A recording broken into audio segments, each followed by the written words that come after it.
নমস্কার, আমার নাম সঞ্জিত শাহ, এবিপি রাজ্য সম্পাদক।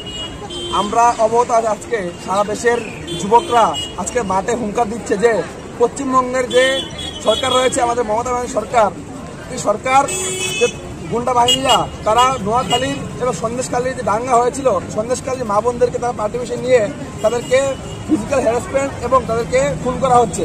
এরকম ঘটনা এবিপি ত্রিপুরা প্রদেশ এবং এবিপি সমগ্র ভারতবর্ষের মধ্যে নিন্দা চোখে দেখে, তাই বিদ্যার্থী পরিষদ আজকে এখান থেকে পশ্চিমবঙ্গের মা বোনদের আওয়াজ তুলছে যে আজকে সমগ্র ভারতবর্ষের মধ্যে আমরা একটাই আওয়াজ তুলছি যে যেন আমাদের রাষ্ট্রপতির যেন হস্তক্ষেপ করা হয় সন্দেশখালীর মধ্যে, যারাই এই ঘটনার দোষী রয়েছে তাদেরকে মধ্যে শাস্তি দেওয়া হয়। এর জন্য আজকে আমাদের এই বিক্ষোভ প্রদর্শন করা হয়।